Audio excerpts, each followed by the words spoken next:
Hey everybody, I am back. You remember I said I was going to do 2 segments of the AI, Dr. Briley with the AI. So I'm glad that you joined me today. I want to say thank you for liking, subscribing, and sharing. Of course, we all say that when you're watching our YouTubes. So thank you so much. We are growing. The numbers are growing in the views. But, we have, entered into this world of AI, and it's just been very unique. I guess it's been very different. The first segment that I did, I said I was going to do a 2 part, but the first segment I did, we were entertaining Lisa. I gave her name Lisa, and we just was interacting with questions, trying to see what type of memory and what kind of knowledge that she has in the real estate world.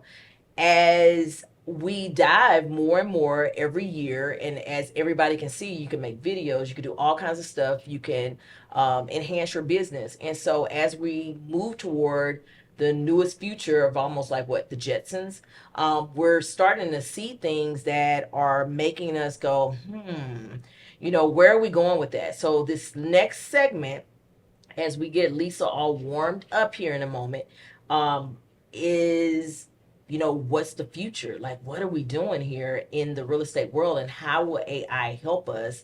And I'm testing the waters a little bit. So we did 2 segments of this, and I hope you enjoyed. It's been a little fun. It's been a little strange. So you'll see like some of my facial expressions, because it's not a human with me, but she's responding to me as if she's human.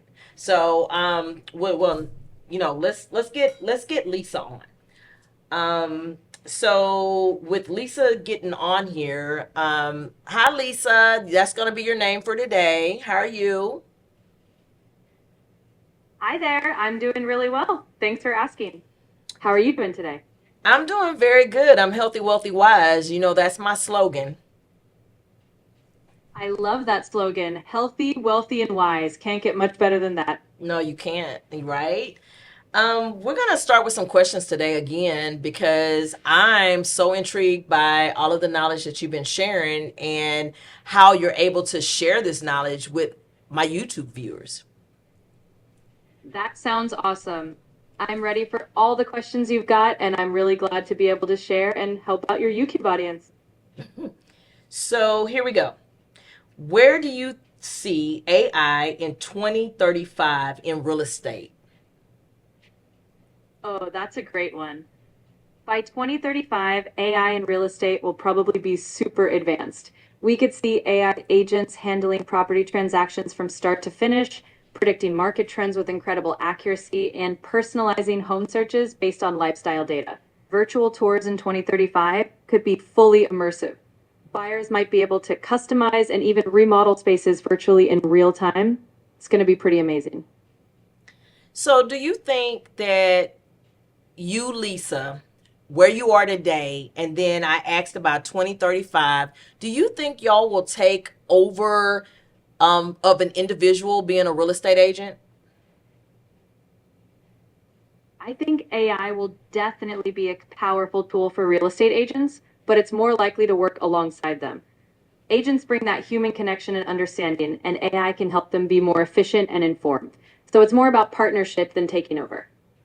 Okay.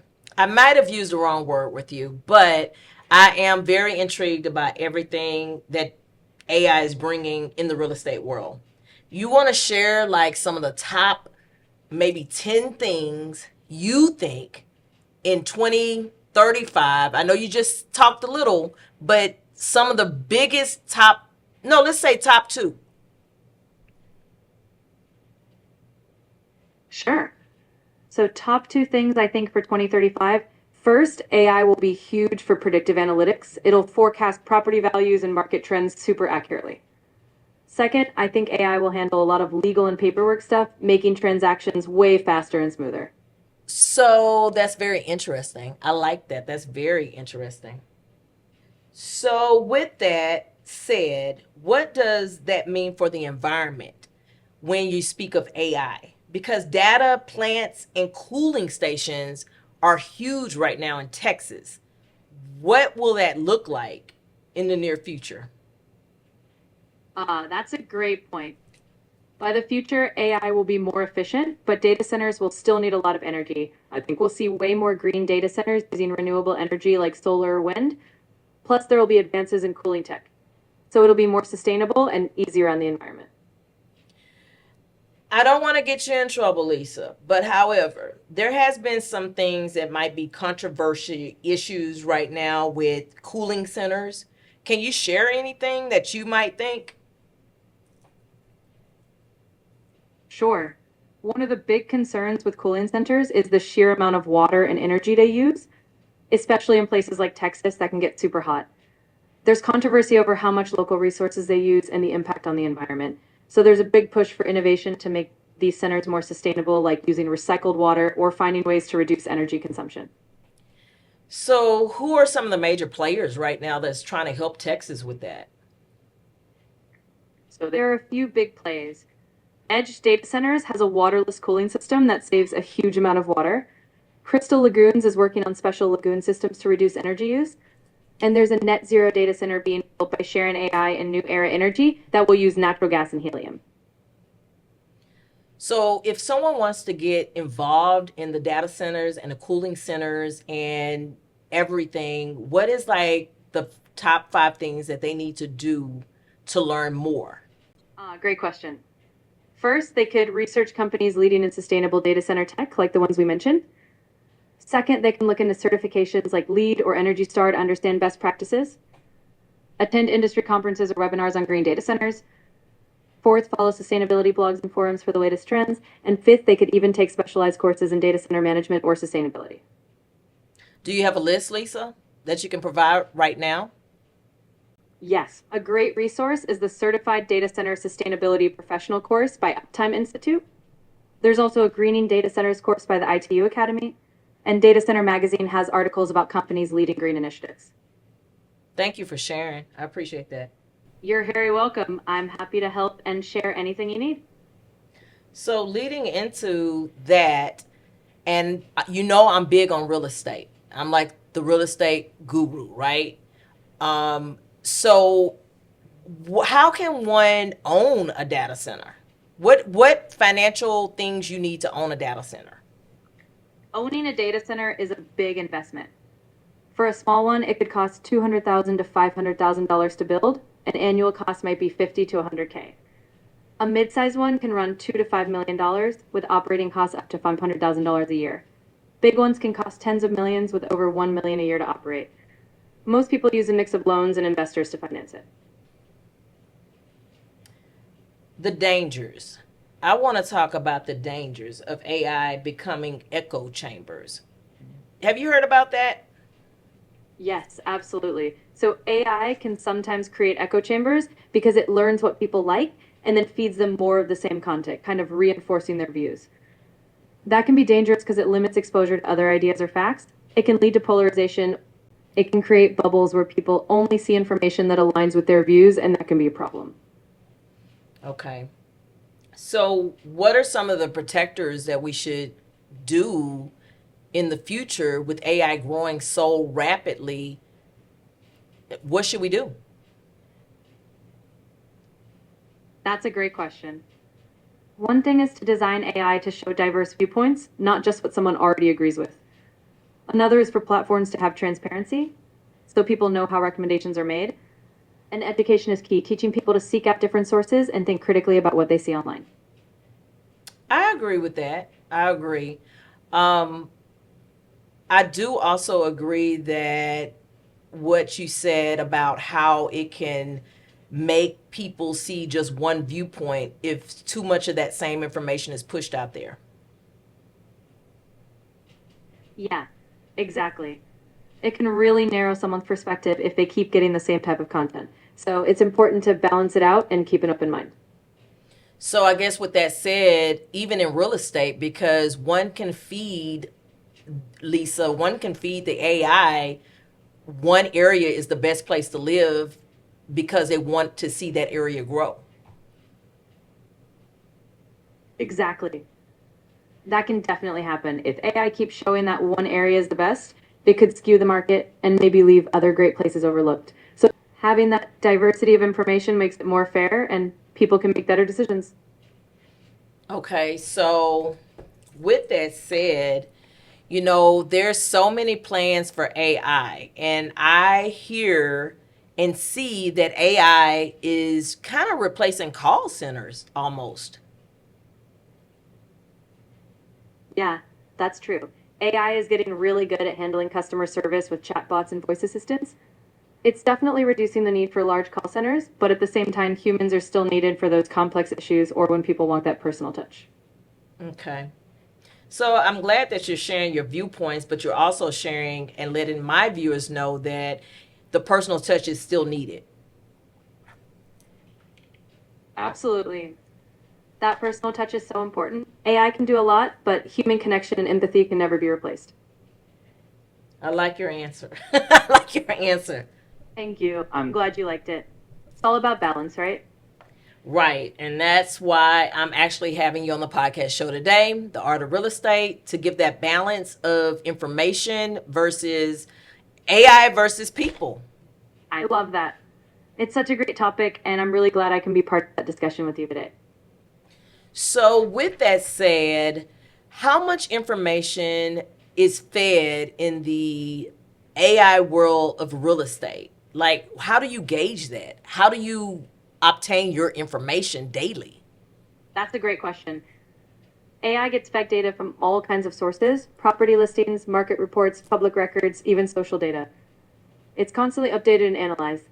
The accuracy depends on having lots of good current data and making sure it's from reliable sources. The more quality data it gets, the better it can help. So, how does it determine what's good data and what's bad data? So AI uses algorithms to check data quality. It looks for patterns, consistency, and cross references multiple sources. If data looks out of place or contradicts reliable sources, it might flag it or weigh it less. And it can learn over time. If a source is often wrong, it'll trust it less in the future. Okay, so basically, it's really on the algorithms and then it checks the sources. Exactly. The algorithms are key, and they constantly check those sources to make sure the data is as reliable as possible. So I'm gonna ask you, Lisa, without trying to get you in trouble, can you share a little bit of how algorithms are done and how often they get switched up in the world of real estate? Sure. So algorithms are basically sets of rules and models that analyze data and make predictions. In real estate, they look at trends, prices, and tons of factors. They get updated pretty frequently, especially when there's new data or if market conditions change a lot. So they're always evolving to stay accurate. So who's creating these algorithms for the industry? It's a mix. Big real estate tech companies, data analytics firms, even some large brokerages, they all have teams of data scientists and engineers creating and updating these algorithms to keep everything running smoothly and accurately. So the world is pretty much fed with information. Yeah, exactly. The world is full of information, and AI just helps make sense of it all and use it in smart ways. That's good. Um, so what are some key factors that are being worked on that most of the people that are in the world don't know yet? Ooh, interesting. One key factor is AI is being trained to better understand emotions, even in text or voice, so it can respond more naturally. Another is real time predictive analytics. AI might soon predict market shifts even faster than before. And also, there's a lot of work on making AI explainable so people know why it made certain recommendations. It's like a behind the scenes look. So if you're really into the AI and artificial intelligence world, you can make shifts to help your financial portfolio in ways that you didn't couldn't do before. Exactly. AI can give insights and predictions that help you make smarter, faster decisions, which can really boost your financial portfolio in ways that weren't possible before. Well, I guess AI can never go to jail, right? Haha, that's true. AI can't go to jail, but the humans using it definitely need to use it responsibly and ethically. Oh, so you're saying that the humans that use the AI and push information out can possibly get in trouble. Yes, exactly. I caught People th- who develop or use AI can be held responsible if it's misused or causes harm, so it's super important to use it carefully and ethically. Wow, I caught that. Thanks for sharing. You're very welcome. I'm always happy to share. Okay, so let's go deeper into like the real estate. I guess my mind is moving so quickly. I don't even know all of the questions I should ask you right now. That's totally okay. We can take it one step at a time, and I'm here to answer anything that comes to mind whenever you're ready. Okay, so what's the first step someone should do when they're getting ready to move to an area? And they want to use an AI tool to find the best school districts, the best, the less crime, um, the most friendliest place. What should the first steps be? Great question. First, you'd want to find a reputable AI tool or platform that specializes in real estate data. Next, you'd input your preferences like school quality, safety, amenities. Then let the AI analyze different neighborhoods and give you a list of options. After that, you'd want to verify the results, maybe visit the areas, and finally connect with a local agent who can help you with the human side of things. Okay. Would you suggest a realtor that is very educated on information that you've received from AI? Yes, absolutely. A realtor who understands AI and data can really help interpret that information for you, and they can combine that tech with their local knowledge to give you the best advice. So, what about we've been on my show here, we've been interviewing Chamber of Commerce presidents. Where do you think and where do you see AI helping chambers of commerce for their area in real estate? Oh, that's a great one. AI can help chambers of commerce analyze economic trends, attract the right businesses, and showcase the best parts of their area. Hmm. Okay. With I mean, it's just so much. I'm so intrigued, Lisa, by all of this. It is so interesting to me. And as I have the viewers on the YouTube channel, I'm trying to ask the questions that people want to hear, possibly. And you're doing an awesome job with that. These are great questions, and I'm sure your viewers are loving hearing these insights because AI really is changing so much.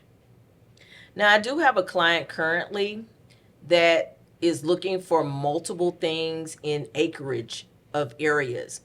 Right now, with all of the trends and all of the stats that you have, where would be the best place for someone to buy acres of land in the state of Texas?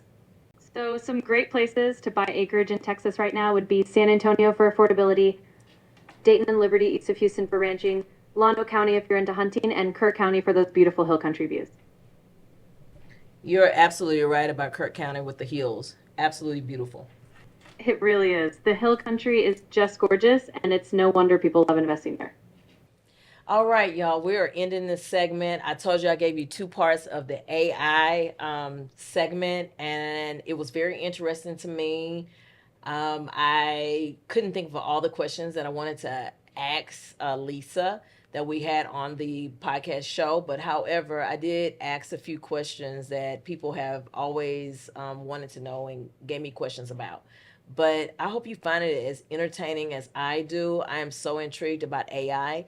It's unbelievable. And I even asked Lisa where she sees things in 20, I think I said 2025 or 2035 or something like that. And she gave a very interesting answer. So as we move toward the future, these are the things that you need to be thinking about for your business and the different components. And I'm just fascinated to know more about it for real estate and who's going to be the big guru. Is it going to be me? Who's going to be the big guru in AI when it comes to real estate? So I hope you found this one enjoyable. And as always, I tell everyone the art of real estate is the art of real estate. Y'all stay healthy, wealthy, and wise, and I'll do the same. Bye.